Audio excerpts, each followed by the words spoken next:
रोहित की दीदी समीक्षा की शादी अर्पित से हुई थी।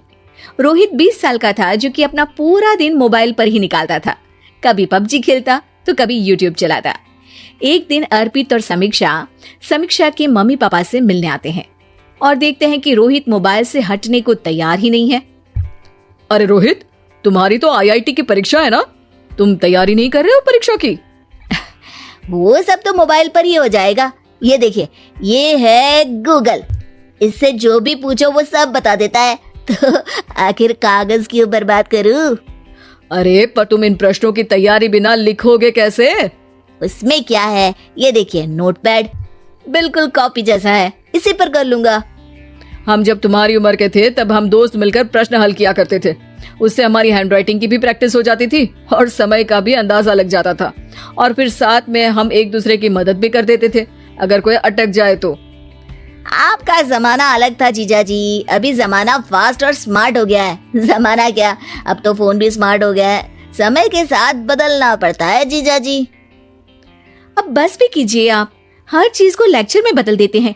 रोहित अच्छा कर लेता है परीक्षा में। इतने में अर्पित के सास ससुर जी आ जाते हैं हॉल में और अर्पित इस बारे में बात नहीं करता। हालांकि अर्पित को लगता तो है कि पूरी तरह मोबाइल पर लगे रहना सही नहीं है, पर वो इस बात को और नहीं छेड़ता। ऐसे ही 2 दिन निकल जाते हैं। समीक्षा, मुझे काम से फोन आया था, मुझे वापस काम पर लौटना पड़ेगा। पर हमें आए हुए तो 2 ही दिन हुए हैं, अभी चले गए तो माँ और पापा को अच्छा नहीं लगेगा ना।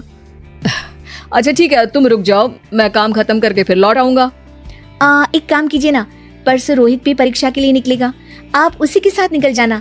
दोनों वैसे भी बात नहीं करते, साथ में जाएंगे तो हो सकता है आप लोग आपस में बातचीत भी करने लग जाओ। ठीक है, मैं काम को 2 दिन टाल सकता हूँ। उसी रात जब सब खाना खाने बैठे थे तो अर्पित अपने जाने की खबर बाकी लोगों को बताता है। मुझे काम के लिए वापस जाना होगा। अरे बेटा, पर अभी तो तुम आए हो, इतनी जल्दी चले जाओगे? नहीं माँ जी, समीक्षा यहीं रहेगी और मैं जल्दी काम खत्म करके वापस आ जाऊंगा। ठीक है, काम भी जरूरी है। वैसे कब निकलोगे बेटा? 2 दिन में। मैंने सुना है कि उस दिन रोहित को भी परीक्षा के लिए जाना है, तो कल मैं दोनों की टिकट करा लेता हूँ बुक। मेरी टिकट रहने दीजिए जीजा जी, मैं तो फोन से ही करवा लूंगा। हाँ, पर कोई दिक्कत हो गई तो? अरे कोई दिक्कत नहीं होती जीजा जी, फोन सब कर सकता है। हमारे फोन के रिचार्ज से लेकर टीवी का रिचार्ज सब रोहित यही फोन से बैठे बैठे कर देता है। अब ये नई चीज तो हमारे समझ के परे है, पर अच्छा है कि रोहित जानता है। हमारी मेहनत इतनी कम हो गई भाई। हाँ, पर अगर टिकट नहीं मिली तो?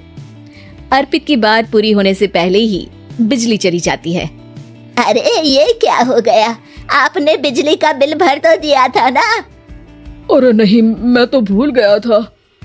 अरे टेंशन मत लो माँ। देखा जीजा जी, आप बिजली का बिल भी भर सकते हो, समय बदल गया है। एक बार फिर अर्पित इस बात पर बहस नहीं करता। अगले दिन जाकर अपनी टिकट करवाता है और पैकिंग कर रहा होता है जब शाम को अचानक से रोहित के चिल्लाने की आवाज आती है। नहीं, प्लीज प्लीज हो जा, ऐसा मत कर यार, प्लीज हो जा। अरे क्या हो गया रोहित? दीदी, सर्वर हैंग हो गया, मेरी टिकट नहीं हो पाई दीदी। क्या मतलब टिकट नहीं हो पाई? इतने में वहाँ रोहित के मम्मी और पापा भी आ जाते हैं। अरे क्या हो गया? माँ, मेरा टिकट नहीं हो पाया, सर्वर डाउन हो गया। अरे पर तूने तो बोला था कि हो जाएगा। हो जाता है, पर अब क्या करूँ, ये क्या हो गया? अब कल की तो कोई बस भी नहीं है, ना ही अब टिकट मिलेगी ट्रेन की कल के लिए। मुझे तो कोई रास्ता नहीं दिख रहा। अब फिर लगता है मेरा ये साल बर्बाद हो जाएगा। घर पर एकदम से दुख का माहौल छा जाता है और सब रोहित को डांटते हैं, पर इतने में अर्पित वहां आ जाता है। आप सब रोहित को क्यों डांट रहे हैं? आपने ही तो उसे बढ़ावा दिया था ना। लेकिन इसकी लापरवाही के कारण इसकी परीक्षा छूट जाएगी। इसने तो हमसे कहा था कि टिकट हो जाएंगे। हे भगवान, अब क्या होगा? चिंता करने की कोई बात नहीं है, मैंने एक एक्स्ट्रा टिकट करवा ली थी। मैं समझता हूँ कि मोबाइल हमारा ही काम आसान करने के लिए है, पर उस पर ही पूरी तरह से निर्भर होना तो गलत बात है ना। रोहित टिकट को देखकर बहुत खुश हो जाता है और जोर से जाकर अपने जीजाजी के गले लग जाता है। सॉरी जीजाजी, मुझे आपकी बात ध्यान से सुननी चाहिए थी, पर थैंक यू सो मच। हाँ बेटा, तुमने तो इसका भविष्य बचा लिया। शिक्षा, दूसरों से मदद मांगना गलत नहीं, पर दूसरों पर निर्भर हो जाना गलत।